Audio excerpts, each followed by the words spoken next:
हम सबकी जिंदगी में कभी ना कभी ऐसे लम्हात आते हैं जब अंदर एक अजीब सी कशमकश चल रही होती है। एक नादीदा तूफान। बाहर से शायद सब कुछ बिल्कुल नॉर्मल लगे, लेकिन अंदर एक ऐसी जंग जारी होती है जिसे अक्सर लोग समझ नहीं पाते। तो आज हम डिप्रेशन को किसी कमजोरी के तौर पर नहीं, बल्कि इसी नादीदा तूफान के तौर पर समझने की कोशिश करेंगे और देखेंगे कि इसकी असल हकीकत आखिर है क्या। ये बात ना डिप्रेशन की पूरी कहानी बयान कर देती है। जरा सोचिए, कोई शख्स मुस्कुरा रहा है, अपने काम कर रहा है, सबसे मिलजुल रहा है, लेकिन उस मुस्कुराहट के पीछे एक शदीद जज्बाती जंग छिड़ी हुई है। ये सिर्फ उदासी नहीं है, ये इससे कहीं बढ़कर है। ये एक पूरा तूफान है, और उस तूफान को पहचानना ही समझे पहला कदम है। तो फिर सवाल ये उठता है कि आखिर ये तूफान है क्या। अक्सर लोग इसे सिर्फ उदासी समझ बैठते हैं, लेकिन सच तो ये है कि ये इससे कहीं ज्यादा गहरी और पेचीदा चीज है। चलें इस फर्क को ठीक से समझते हैं और इस सबसे बड़ी गलतफहमी को दूर करते हैं। सबसे पहले और सबसे अहम बात जो जहन में बिठाने की है वो ये है कि डिप्रेशन कोई किरदार की खामी नहीं, कोई ज़ाती नाकामी नहीं है। ये एक हकीकी बाकायदा तिब्बी हालत है, बिल्कुल वैसे ही जैसे किसी को शुगर या दमा होता है। जिस तरह हम किसी को दमा होने पर बुरा भला नहीं कहते, इसी तरह डिप्रेशन पर भी शर्मिंदा होने की कोई वजह नहीं है। ये एक बीमारी है, बस। अच्छा, अब जरा इस फर्क को देखें। एक तरफ है उदासी। ये एक आम इंसानी जज्बा है, किसी बुरी खबर पर, किसी नुकसान पर महसूस होता है और वक्त के साथ ठीक हो जाता है। लेकिन दूसरी तरफ है डिप्रेशन। ये एक मुस्तकिल बीमारी है। ये सिर्फ मूड को नहीं, बल्कि नींद, भूख, यहां तक कि जिस्मानी तवानाई को भी खा जाती है। और सबसे बड़ा फर्क, उदासी में भी इंसान कभी कभी खुशी के लम्हात महसूस कर सकता है, लेकिन डिप्रेशन में अक्सर खुशी महसूस करने की सलाहियत ही खत्म हो जाती है। इसीलिए किसी से यह कहना कि अरे बस इससे बाहर निकलो, बिल्कुल बेमानी है। ये जुमला डिप्रेशन की सबसे तकलीफदेह हकीकतों में से एक को बयान करता है। वो चीजें जिनसे कभी खुशी मिलती थी, दोस्तों से मिलना, कोई अच्छी फिल्म देखना या अपनी पसंदीदा किताब पढ़ना, सब बेरंग बेमानी लगने लगती हैं। यहां तक कि सुबह बिस्तर से उठना भी ऐसा लगता है जैसे कोई पहाड़ सर करना हो। डिप्रेशन ना जिंदगी से सारे रंग छीन लेता है। तो आखिर ये तूफान आता कहां से है? क्या ये किसी की गलती होती है? नहीं, बिल्कुल नहीं। इसकी वजूहात को समझना बहुत जरूरी है, क्योंकि जब हम वजह समझ जाते हैं ना, तो शर्मिंदगी और इल्जाम का एहसास खुद ब खुद खत्म हो जाता है। चले देखते हैं कि ये मुकम्मल तूफान किन चीजों से मिलकर बनता है। ये तूफान कहां से आता है? देखें, इसका कोई एक सीधा साधा जवाब नहीं है। इसका जवाब कई चीजों के एक पेचीदा जाल में छुपा हुआ है। आइए इस जाल को जरा सुलझाने की कोशिश करते हैं। इसे यूं समझें जैसे दिमाग में एक जंजीरी रद्द-ए-अमल शुरू हो गया हो। सबसे पहले कुछ लोगों में खानदान से, यानी जेनेटिक तौर पर डिप्रेशन का रुझान हो सकता है। ये समझें जंजीर की पहली कड़ी है। फिर जिंदगी में कोई बड़ा वाकया पेश आता है, जैसे कोई बड़ा नुकसान, शदीद तनाव या कोई सदमा। ये एक ट्रिगर का काम करता है, यानी दूसरी कड़ी। और फिर इन ट्रिगर्स की वजह से दिमाग में मौजूद केमिकल्स जैसे सेरोटोनिन, जो हमारे मूड को कंट्रोल करने वाले छोटे छोटे पैगाम रसायन, उनका तवाज़ुन बिगड़ जाता है। और जब ये तवाज़ुन बिगड़ता है तो तूफान शुरू हो जाता है। तो खुलासा यह है कि डिप्रेशन किसी एक चीज की वजह से नहीं होता। ये हयातियात, माहौल, तनाव और जीनियात का एक पेचीदा मुरक्कब है, एक मुकम्मल तूफान।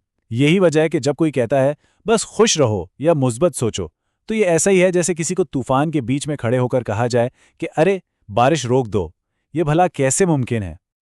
अब चूंकि ये तूफान अंदरूनी है, तो जाहिर है इसकी अलामतें भी अक्सर छुपी हुई होती हैं। ये सिर्फ आंसुओं या उदासी तक महदूद नहीं होती। चलें अब जरा इन पोशीदा अलामात पर नजर डालते हैं जिन्हें अक्सर नजरअंदाज कर दिया जाता है। अक्सर जब हम डिप्रेशन का सोचते हैं तो जहन में क्या आता है? यही ना कि कोई हर वक्त रो रहा होगा। लेकिन ये एक बहुत बड़ा दकियानूसी तसव्वुर है। हकीकत में बहुत से लोगों के लिए डिप्रेशन उदासी से ज्यादा एक खालीपन या बेहिसी की तरह महसूस होता है। और कभी कभी तो ये मुसलसल चिड़चिड़ेपन या गुस्से की शक्ल में भी जाहिर होता है, जिसे लोग डिप्रेशन से जोड़ ही नहीं पाते। ये कुछ ऐसी अलामतें हैं जो सामने होते हुए भी नजर नहीं आती, जैसे ऐसी थकावट जो 8 घंटे सोने के बाद भी नहीं उतरती, या दिमागी धुंध, यानी ऐसा महसूस होना कि दिमाग पर धुंध छा गई है और कुछ सोचा नहीं जा रहा। यहां तक कि जिस्म में जगह जगह दर्द होना भी डिप्रेशन की अलामत हो सकता है। ये सिर्फ जहन का खेल नहीं है, ये पूरे जिस्म को मुतासिर करता है। और अक्सर डिप्रेशन से गुजरने वाले लोग अपनी इस जंग को छुपाने में माहिर हो जाते हैं। वो दुनिया के सामने मैं ठीक हूं का एक निकाब पहन लेते हैं, जबकि अंदर का तूफान सब कुछ तहस नहस कर रहा होता है। लेकिन यहाँ एक बहुत अच्छी और उम्मीद भरी बात है। हर तूफान के बाद आसमान साफ होता है। और सबसे अहम बात यह है कि डिप्रेशन का इलाज मुमकिन है, सेहतयाबी 100% मुमकिन है। चलें अब बहाली के सफ़र और साफ आसमान की तरफ जाने वाले रास्तों पर बात करते हैं। अच्छा, तो सेहतयाबी का सफ़र कुछ बहुत अहम कदमों से शुरू होता है। सबसे पहले तो किसी डॉक्टर या माहिर से पेशावराना तशख़ीस करवाना लाजमी है। इसी के साथ ये भी चेक करवाना ज़रूरी है कि कहीं कोई और तिब्बी मसला तो नहीं, जैसे थायराइड के मसाइल या विटामिन की कमी, क्योंकि उनकी अलामतें भी कभी कभी डिप्रेशन जैसी लगती हैं। सही तशख़ीस ही सही इलाज की बुनियाद है। बहाली के लिए ना एक टूल बॉक्स बनाया जाता है जिसमें कई तरह के औजार होते हैं। पहला है थेरेपी, जिसे आप यूं समझ सकते हैं जैसे दिमाग के सॉफ्टवेयर को डीबग किया जा रहा हो। ये सोच के उन मनफी पैटर्न्स को बदलने में मदद करती है जो तूफान को बढ़ावा देते हैं। दूसरा है अद्वियात, जो दिमाग की केमिस्ट्री को दोबारा बैलेंस में लाने में मदद करती हैं। और तीसरा और बहुत अहम है तर्ज जिंदगी, वर्जिश, अच्छी नींद और थोड़ी धूप। ये सब दिमागी सेहत के लिए बहुत ज़रूरी हैं। और ये बात याद रखना बहुत बहुत ज़रूरी है कि बहाली का सफ़र कोई सीधी सड़क नहीं है। इसमें अच्छे दिन भी आते हैं और बुरे दिन भी। कुछ दिन लगेगा कि बेहतरी आ रही है और कुछ दिन शायद पुराने एहसासात वापस आ जाएं। मकसद परफेक्ट होना नहीं, बल्कि मुसलसल आगे बढ़ते रहना है, और ये बिल्कुल ठीक है। इस सफ़र में किसी को भी अकेला नहीं होना चाहिए। तो अब हम इस पर बात करते हैं कि अगर हमारा कोई दोस्त या घर का फर्द इस तूफान से गुजर रहा है, तो हम उसके लिए एक लाइफलाइन कैसे बन सकते हैं। यकीन करें, छोटी छोटी बातों से बहुत बड़ा फर्क पड़ सकता है। अक्सर हम मदद करने की कोशिश में ऐसी बातें कह जाते हैं जो उल्टा तकलीफ देती हैं, जैसे बस खुश हो जाओ। कहना ऐसा है जैसे हम उनकी तकलीफ को मान ही नहीं रहे।